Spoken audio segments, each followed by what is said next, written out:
Hello, everyone, and welcome to Coffee with Cannon. We have sort of a special edition today, keeping up our reporting on crime from coast to coast. Last night, I don't know if a lot of you guys were listening in, but we had Heather McDonald on, the author of the book, The War on Cops. She is a brilliant uh, writer, a brilliant pundit, and we were so excited to have her on. In keeping with this theme of homeless people and probably the euphemism of calling them that, in LA, they were looking for a man who brutally killed Brianna Kupfer, a graduate student at UCLA, stabbed her to death for no reason in the furniture store that she was working in, and, there was a manhunt, and they just were able to arrest this individual who you see on the screen. And again, the theme is no stranger to police, the euphemism homeless, which really means criminal, slash mentally ill, predator that are roaming the streets, and in this case, in LA. But it's also happening in other places across the country. In New York, we had the heinous incident of an EDP, a homeless EDP, mentally ill person, pushing a woman on the tracks in Times Square. And the hits keep coming on, and it's outrageous to see because you know something? We here at Police Off the Cuff and Coffee with Cannon, Real Crime Stories, we want to hold the politicians accountable for this because ultimately it's their fault. It's 100% their fault. Mentally ill criminals do not belong living among the population on the street. And if you want to use that euphemism, homeless, then you're being dishonest. And I mean, New York City, Phil and I have been waxing on it unrelentingly on our new district attorney, Alvin Bragg, who promises to be just as bad as this LA guy, Gascon, and some of the other clowns we have in these other blue states. And if I sound pissed off and jacked up, I am because, you know, I've said a million times, and this isn't a strange expression to anyone, doing the same thing and expecting different results is the definition of insanity. And that's what we have with these politicians. They're insane and they do not provide public safety to the public. And that's got to change. Phil, thoughts? Well, right off the bat, Billy, I think you pointed it out with this young lady that was killed in the furniture store in California. Obviously, a very successful young lady, a graduate, I believe, of UCLA, working part time in this furniture store. This savage goes in there and stabs her to death. Obviously, mental illness is a problem with this individual. They're calling him homeless. Homeless in this day and age, most people think, well, due to the pandemic, so and so lost his job. They don't have a place to live. They're homeless.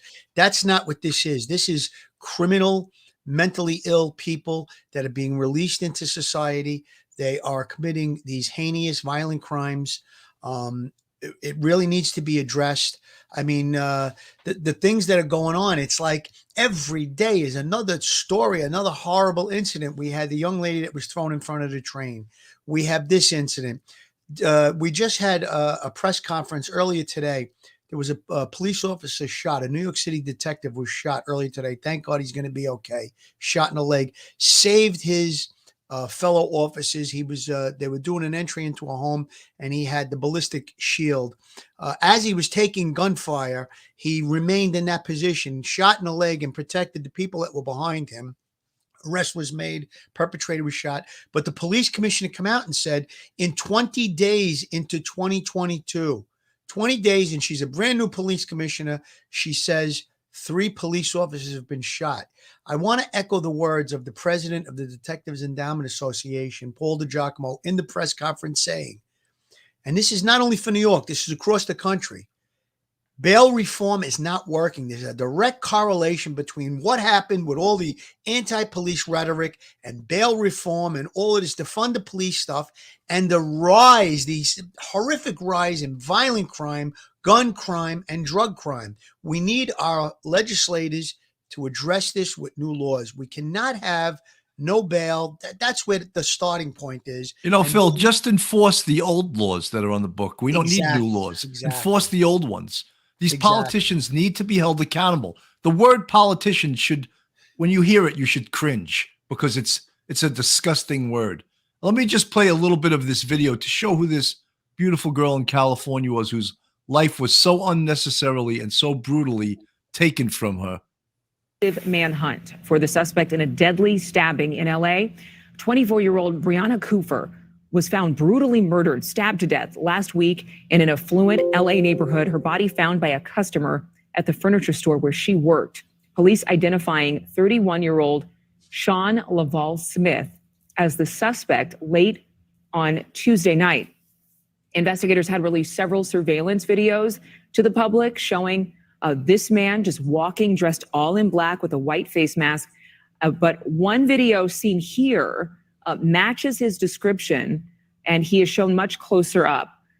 This is at a convenience store at the checkout counter there. And police are looking for him at this very moment. Former police officer and security consultant Brian Ferguson is here to help us get a better idea of what detectives are going to need to do to find this man. Brian, good morning. The initial description and images were so broad. I mean, it could have been a whole host of people, but what steps would investigators had to have taken to make sure that this man is their suspect? Well, first thing they're going to do is widen their scope on the cameras that they're looking at. So they're not only the cameras from the business, if they had any, but any convenience stores, gas stations, everywhere you look nowadays, there are cameras, and suspects don't even realize it because they're everywhere, including traffic cams all over the place. Right. And obviously tracing the steps in that particular neighborhood. This was a high-end furniture store. This was an affluent neighborhood. But what other evidence would they need to tie him to the crime? Well, what a lot of suspects don't realize is there's also foot impressions that can be left at crime scenes. That and just if he discarded trash or discarded receipts, and then obviously fingerprints, stuff like that, that would be left at the crime scene. Put us in the detective's shoes in terms of his previous arrest history. How much would that play into making a positive ID on a suspect? It might, because the local detectives are going to know who the suspects are, or who to look for in the areas that they deal with. So more than likely, this guy's been picked up before.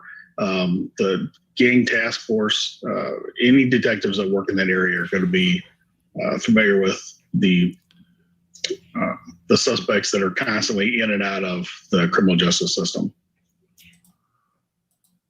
All right, he's not telling us anything new that we don't know. He's known to the department. Let's put it that way. All right, he's known to the police there. They view his photo. There's technology also called facial recognition that can make matches through social media. This guy is known to their department. He's also known to commit crimes in 2 or 3 other states. So I don't know why this guy's not saying that, but it's not rocket science. There's on the screen, we're showing Mr. Smith, his criminal record: Charlotte, North Carolina, Cherokee, North Carolina, Charleston, South Carolina, Covina, California, Los Angeles. So he's no stranger to the criminal justice system. So it's not rocket science to get this guy identified. He's been identified. Now they can match up video potentially from the furniture store. The other thing is, when someone is killed in a stabbing, many times the perpetrator cuts himself. So potentially his blood could be on the scene. Other forensic evidence could be on the scene. And then they tracked, there's not enough said about it. Video is very sophisticated these days, and you can match up the video to facial recognition sites and other investigative tools. And as I said, this guy's no stranger to the criminal justice system. Billy, good points. Very good points. One other thing I just want to add with regard to the crime scene itself, you said he could have been cut, left some blood DNA evidence. Also, if she struggled with him and there could be some of his DNA under her fingernails. Another quick point I wanted to make, that reporter in that clip that you played, she made a remark about his past criminal history. One of his things that I saw, there were 2 incidents in North Carolina and South Carolina. One was an assault with a deadly weapon. It could be a knife. Maybe that would be play into his role of using a knife before. The other one was firing a gun into a car, an occupied car, and a deadly assault. So the guy has violence in his history. He's known to the police. This is something that shouldn't have happened. This could have been prevented.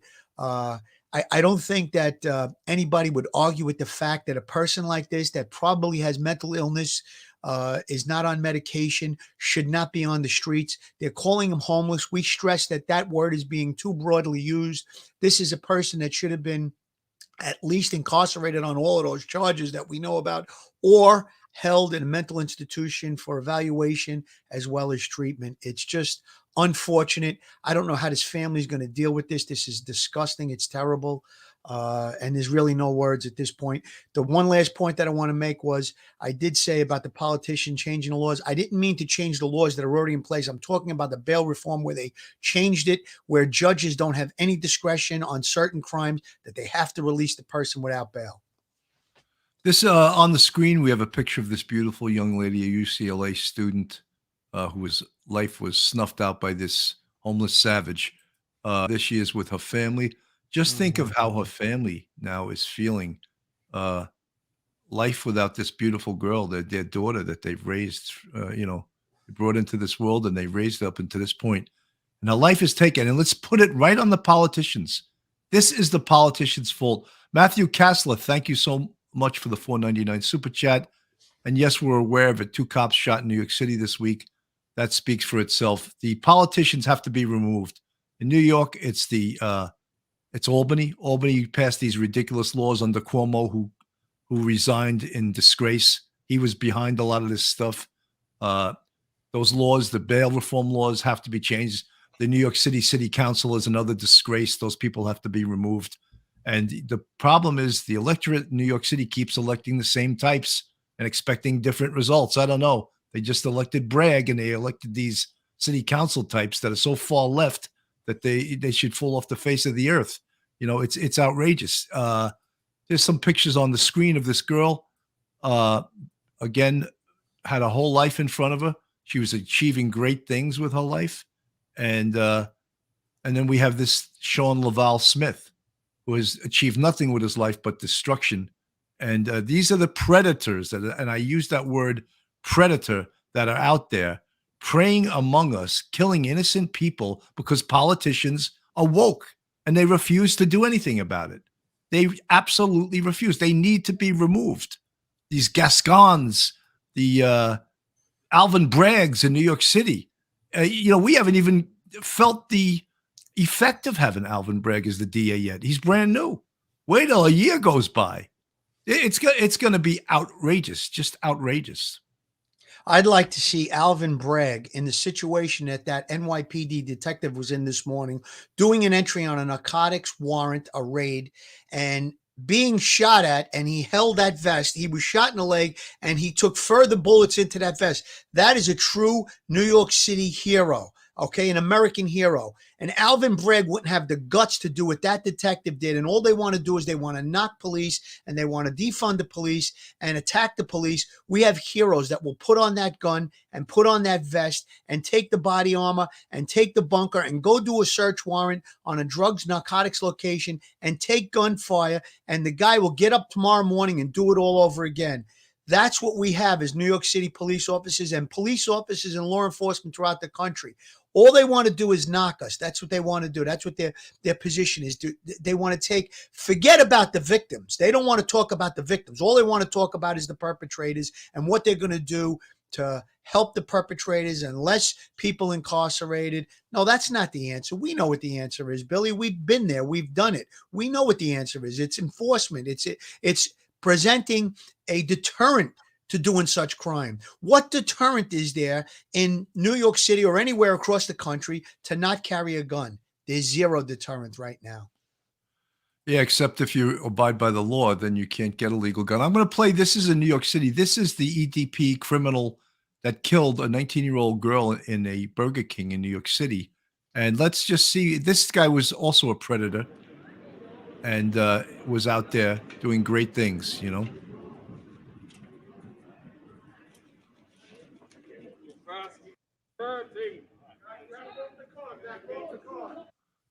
For those that are listening, the two detectives, one from Manhattan North Homicide Squad, one from the 2-5, are doing a perp walk with this individual who incidentally worked at the same Burger King about a year ago, did not know the girl that he shot and killed. After she gave him the proceeds to the robbery, he killed her anyway. These are the this is the problem. This is the politicians. This guy's fault should be directly put on the desk of a politician, of the whole New York City Council. Albany should go right up to Albany. They should show this video 24/7 up in Albany to these clowns, because these are their policies that are creating a very, very dangerous city. And it's outrageous, and it's coast to coast. It's happening all the place. It's all over the place with these policies. And the police have to enforce the law, and their ability to enforce the law has been weakened because they've taken away a lot of the tools. Stop, question, and frisk. We discussed it last night with Heather McDonald. The press and the politicians have demonized stop, question, and frisk. The only way to get guns off the street is stop, question, and frisk. And you notice, any of you journalists or any of you aspiring journalists, I'm not calling it stop and frisk because that's not what it's called. That's never been what it's called. That's what you called it to try to demonize it and demonize the police that use that legally permissible activity, a tactic that the police use to get guns off the street. So do not call it stop and frisk journalism. If any of you journalists are listening, it's called stop, question, and frisk. So by calling it stop and frisk, you're eliminating 33% of a procedure that is by law legal. And the second part of it, question, can raise the level of suspicion to reasonable suspicion, which allows an officer to do a frisk. So if you knew that, journalists, you wouldn't be calling it stop and frisk. So stop calling it stop and frisk. You know, the media and the journalism, people that are writing these stories or doing stories, whether it be on cable news, local news, whatever, they have a problem with reporting facts. I saw one of the incidents just, I think it was yesterday, the day before, where there was a shooting and neither the perpetrator or the person that was being shot at have been found.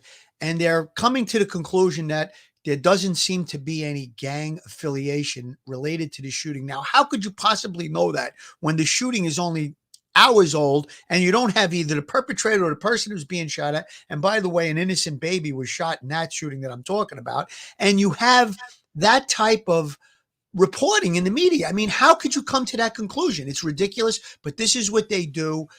They don't make facts. They make opinion. The city stays really ahead. Well, I'm just going to put up on the screen that this is where the 11-year-old baby, 11-month-old baby was shot by a gangbanger. There's the video. Now the search for the suspect again, who fired the let's bullet put this right on the hit her in desk of all these face. politicians. Good evening. I'm Christine Johnson. We've weakened the police. The shooting happened right in. I'm glad you pulled this up, Billy, because this is where at the end of this report, you'll see the reporter says it doesn't appear to be that there was a gang connection or affiliation in this shooting. With this breaking story tonight, Corey. And Christina Maurice, police say that when that mother thought that a rocket hit her car, in fact, she turned around, she noticed that her baby, her child, had been shot.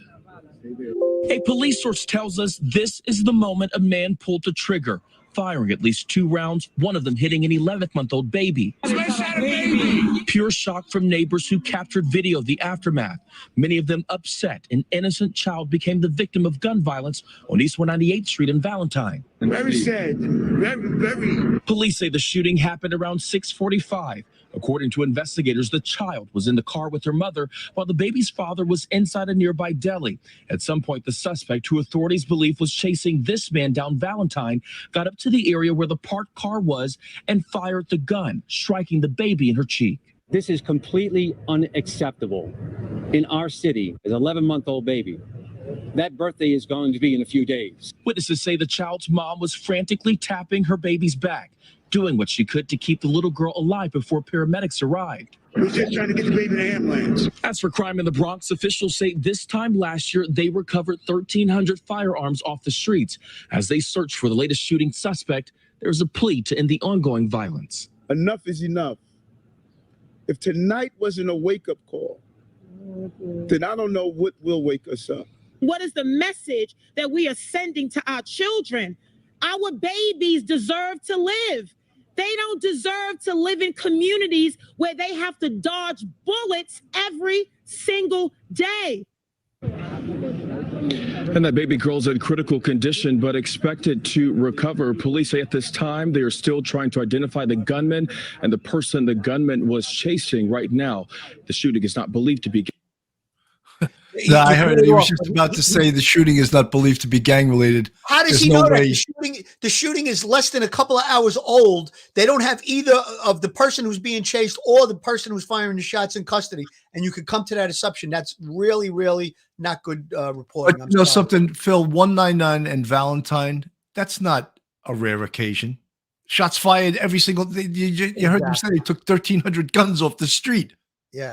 So are they kidding? And then this Bronx borough president is acting outraged. She's probably feigning outrage. And voted to defund the police. Yeah. You know, why didn't they call? Neither one. Listen, Adams gave a little bit of pushback to Bragg. He gave a little bit. But if this borough president is so outraged, why isn't she showing outrage towards Bragg? Because, first of all, Phil, this is the Bronx. They have their own DA that is also not a big time prosecutor of criminals. Of course. But the point is this: Bragg is not going to charge a robbery one. Now, if you go into a store and you stick up a store with a gun, but you don't hurt anybody and you leave and the person is uninjured and you steal whatever property it is, a robbery first degree, which is I think it's a C felony or a B felony, you're going to turn around and you're going to only drop it down to a petty larceny, which is an A misdemeanor. Come on, that's ridiculous. And then what's going to happen is the person that is graduating with these robberies, now they find resistance in a robbery. Someone says, no, I'm not, a struggle, and they shoot and kill the person. Now, that isn't what happened in that Burger King. That young lady turned over the money and she was still shot and killed. So this is the point. How could you're changing the laws. If you have a person that does a robbery with a weapon, a robbery first degree, it needs to be charged as such, and it needs to have the same consequences as a robbery, as a B felony or a C felony, whatever it is. The bottom line is that he's now changing the law. He's saying, no, I'm going to charge a petty larceny. This is where the outrage has to come. Bail reform, stop question and frisk. We know what we have to do. Folks, this is Coffee with Cannon. Phil Grimaldi offered to join me today. We're a subsidiary, I love to say that word, it's hard to say though, of Police Off the Cuff Real Crime Stories. If you're not a member of our YouTube, please go on our YouTube, hit the subscribe button, ring that bell, give us a thumbs up. And you could support us on our Patreon. We have 3 levels. And we also have a YouTube channel members, which we give extra content to, including we give you a new little show called Coppers in the Kitchen. And Phil, with his Italian background, is teaching some of you guys how to make some of the best dishes of the day, including we just released our after a week of just being on the YouTube channel and the Patreon, we put it out to the general public, so everyone's going to know how to make veal cutlet parmesan. It's weird to segue from these stories about crime into coppers in the kitchen, but every day, we are a police show. I'm a retired 27-year veteran of the NYPD. Phil is also a 21-year veteran of the NYPD, retired detective. And these stories are close to our heart, or rather, the NYPD is close to our heart in realizing what they're dealing with on these streets. And it seems like a battle. It's a very much an uphill battle because the tools that they need to fight these crimes and to fight gun violence have been taken away from them. And the one that we keep dwelling on is the theft of service that was taken away from the police for turnstile jumpers. You think any of these criminals carrying guns are paying their fare? Of course not. Of course not. And that is how the police can get guns off these guys as they jump the turnstile. An encounter. Now they have something called search incidental to lawful arrest. You recover the gun, boom. It's no longer just the theft of service. Now as criminal possession of a firearm, which a lot of these DAs now don't want to prosecute. So it's an uphill battle, and when I start hearing NYPD big bosses start saying, yes, the criminal needed programs, I want to vomit, because if they're going to start drinking that Kool-Aid, the city's lost.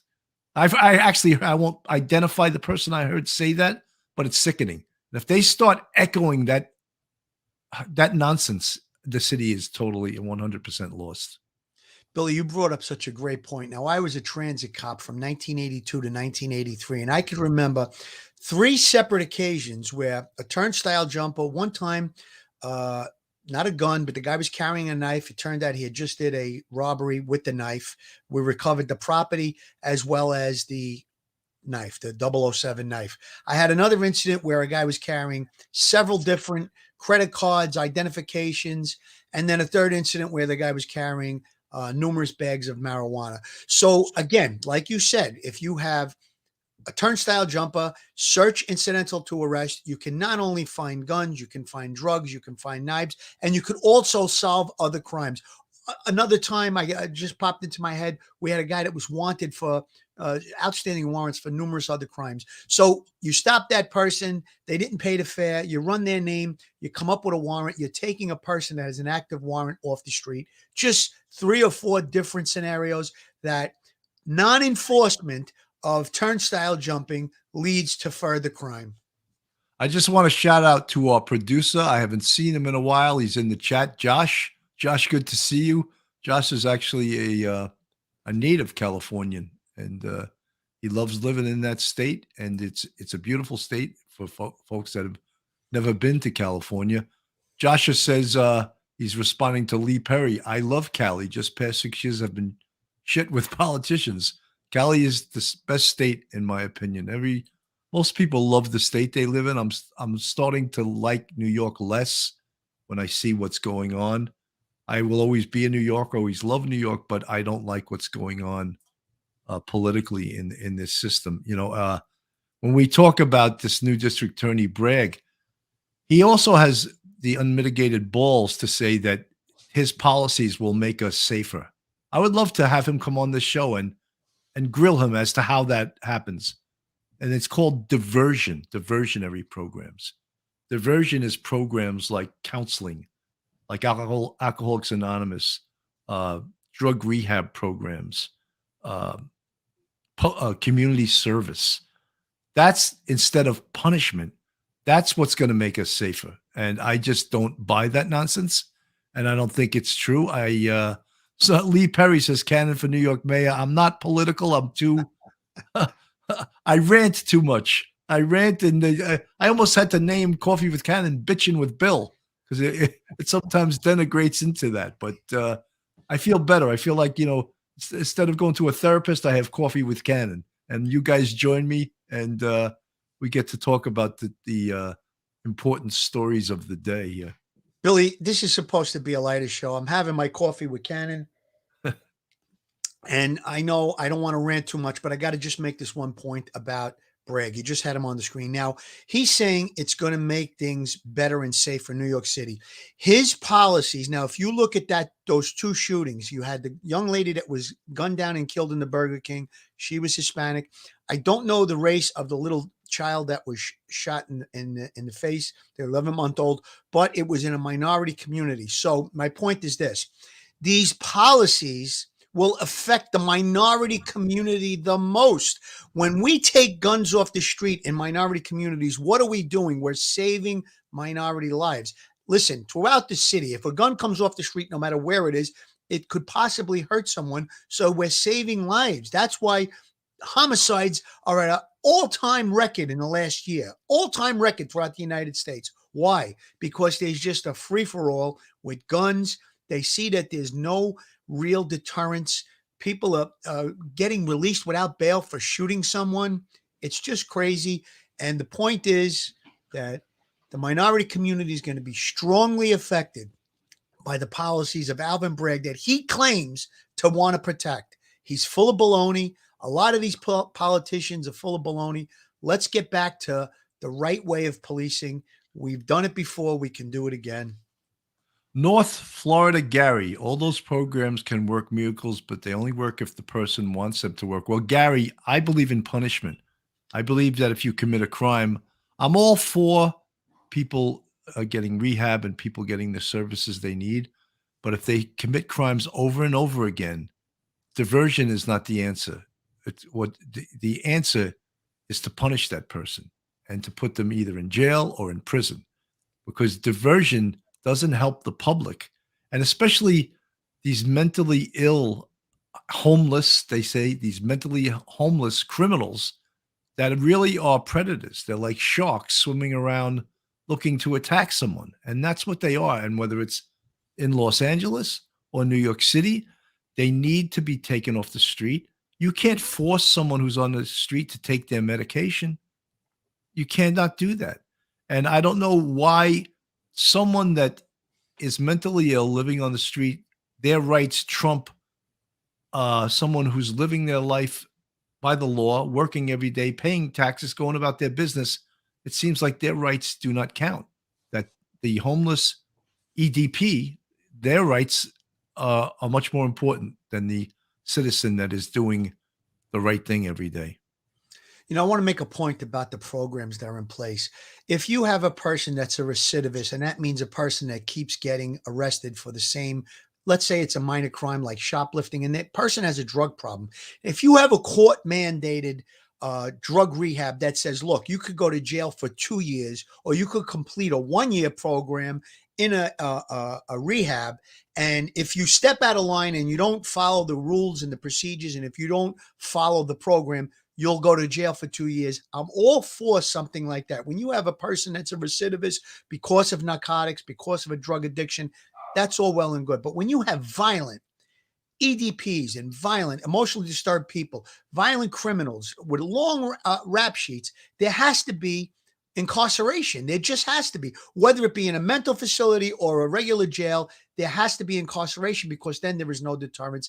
These are the things that need to be done. And listen, Billy and I am all for those type of programs. If there's community-based programs that can help people that are involved in, you know, minor crimes and stuff like that with regard to drug addiction, listen, we're all for that. We want to help people. That's what we became police officers for, to protect life and property. That's what the oath that you take is. So there's no question about that. The question is, now you're in a different level altogether. You have violent, gun carrying, Wild West type behavior with no ramifications and no deterrence. This is the things we're talking about. You know, guys, I don't know if you've seen this, but I'm not going to play a lot of it. I just want you to know that it's available. It's out there, and Phil does.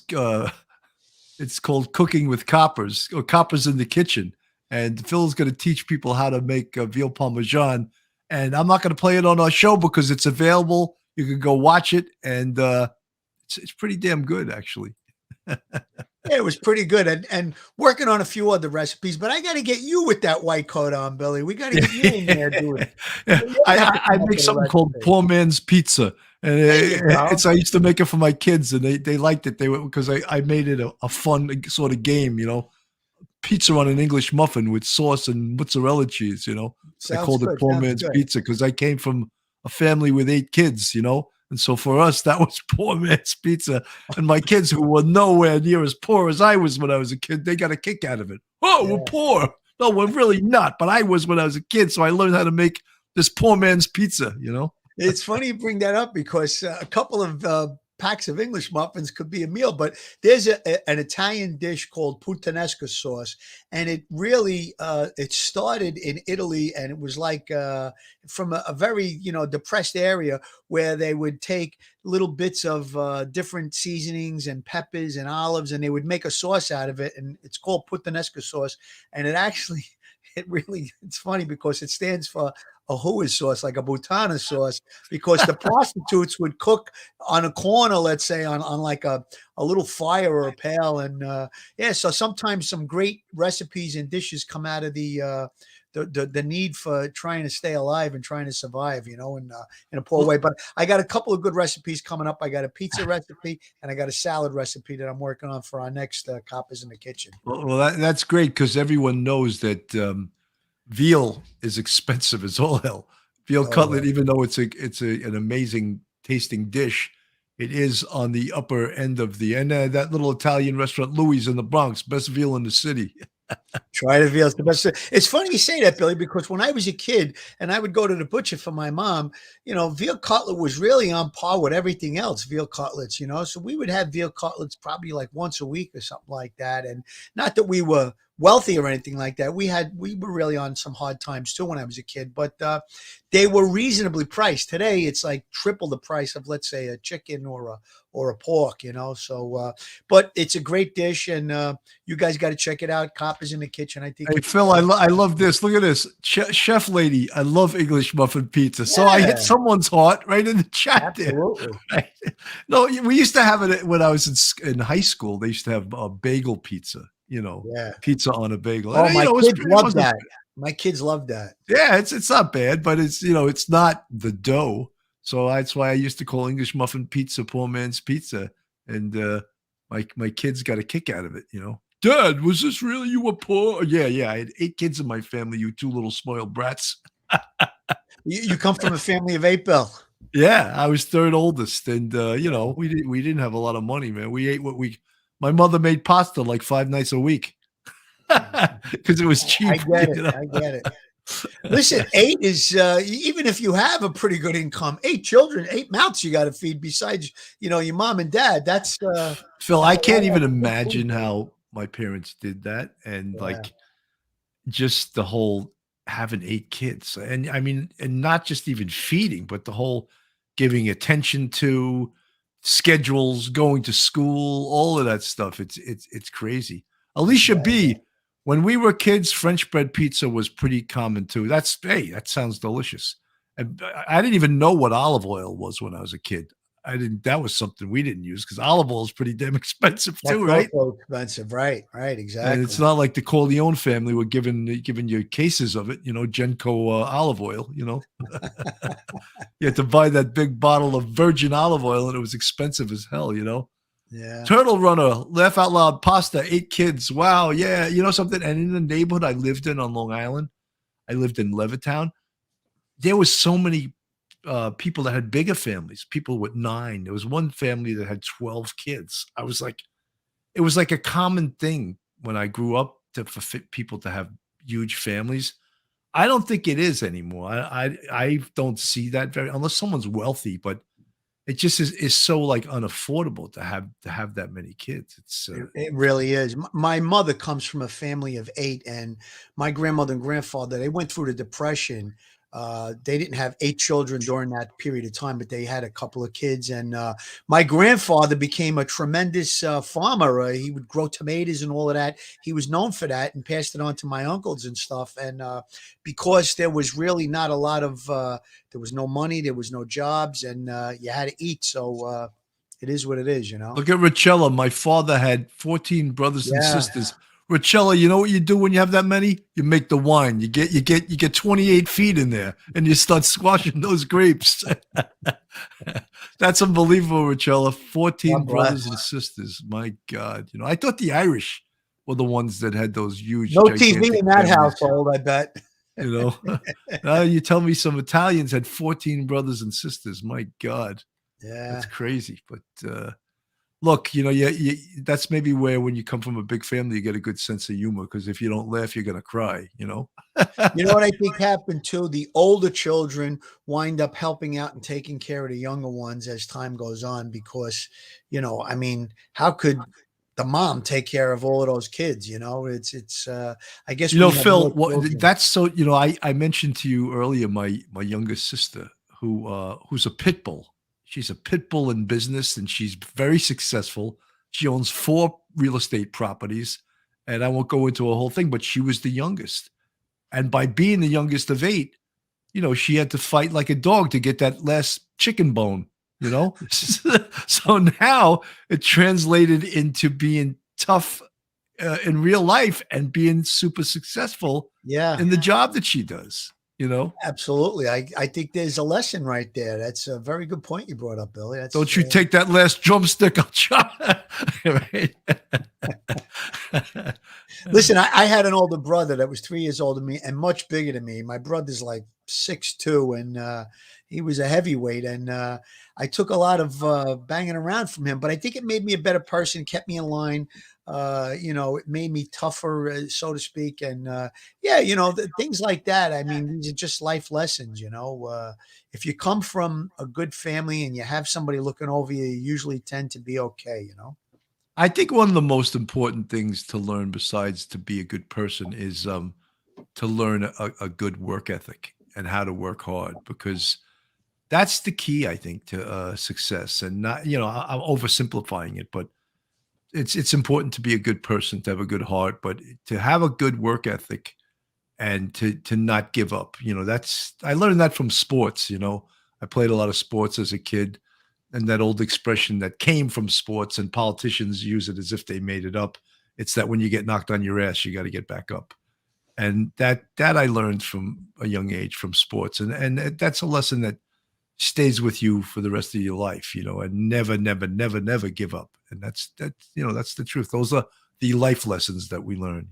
One quick little adage about that. I had a pretty quick life lesson when I didn't have money in my pocket. My parents were divorced at like 10, 11 years old. And, when you don't have money in your pocket and you see other kids that do, it gives you a really good work ethic. I mean, I started delivering papers. I wasn't even old enough. I was supposed to be 12. I lied to the guy. I was 11 and a half years old. I started delivering a newspaper just so I could have some money in my pocket. And I always, strive to work and have money. And, it was just maybe growing up that way made me a better person. I don't know. I think it really did. But things like that will give you the drive. When you got no money in your pocket and everybody else does, that gives you a good incentive to work. Either 100%. One of the things, Phil, too, when I was not to make this Bill Cannon, this is your life, but when I was an anti-crime sergeant, I think I sort of liked the idea that not only was I a motivator, but I was a teacher too, because I had great people teach me. I had like a mentor that taught me anti-crime. And I mean, I thought who I was. I thought I wrote the book on it when I was a young anti-crime sergeant. But I really enjoyed passing on my knowledge to the younger cops on how I'll tell you one thing I take great pride in is my guys made great arrests, and not a single one of them ever got in trouble or ever got hurt. Or ever got hurt for that matter. And I take that's great always pride in one of that the because, things. Yeah, if you're not a you good should. if you're not a good boss, cops can go off the rail and do whatever the hell they want instead of doing what you expect them to do. Listen, we lost an anti-crime cop in a 7-0 when I was there in like 1989. Bobby Machadi was killed. And how do you think his boss felt? It was a car stop when it went wrong, and he was shot and killed. So again, you should take pride in that, Billy, that you were a good mentor to younger cops, and you were obviously taught by someone that was a good anti-crime cop. And it's not an easy job. It's a very dangerous job. But it's not like handling radio calls. You're specifically into the heavy crime areas. You're secreting yourself into the area, trying to uncover things before they happen, specifically people carrying guns or people about to do a robbery or that just committed a robbery. So it's really the most dangerous part of policing in New York and probably across the country. That plainclothes anti-crime position is a dangerous one, and you really should be applauded for that, Billy. That Well, all thank your you. guys, One of the things I realized, and we only have about a minute and a half left. One of the things I realized when I first made boss was the number one job of a boss in the police department is to keep you guys out of trouble. And keep to them safe be so the they go home. person that keeps them out of trouble. And Lieutenant Pete is in the chat, and I'm sure he would agree with me because Lieutenant Pete was an amazing boss. And your number one duty as a boss in the police department is to protect your cops. And if I was successful, I was happy that I was able to do that. Guys, just quickly before we sign off, if anyone needs an attorney in New York, Joe Murray, he's the man. He ran for Queens DA. He's got a show now. In fact, he's gonna go on. I just saw he announced the show. And I forget the name of the Republican candidate who ran for Manhattan District Attorney. He's having him on his show. But Joe Murray is the man. He's a great attorney. He's such a great supporter of police off the cuff. You can go on his website, jmurray-law.com. I can't say enough great things about Joe Murray. I'm sorry I just stole your thunder, Phil, but I just That's thought fine. we're right at the end. Folks, thank you so much for joining us today. You know, Phil and I, we don't have to go to a therapist because we get to rant. You see how we just rant and rant and rant? And it feels good once we go off the air. Guys, the only show we have lined up in the very near future, we have Ashley Banfield coming on, a great broadcaster. She works for News Nation. She used to work for CNN. She's covered a lot of the same stories we've covered, and she's going to be an amazing guest. We're working on some big guests, and I need Phil to help me out here. I can't get all these amazing guests. He's got the Brooklyn connection. We got to get some Brooklyn All-Stars on this show. Working on it, Guys, brother. thank you so much for tuning in. Phil, final words. Final words. Yeah, I'm glad to be on the Coffee with Cannon. It's a light show. Thanks for having me on, Bill. Just everybody, please stay safe out there. Be aware of your surroundings. All of these specific things we're talking about, you got to watch your back. Things will get better. I have a lot of hope, and I have a lot of faith in our country, and we'll be okay. But let's try and support the police and get things back on track. Have a great day, everyone. Stay safe. One episode just ain't enough.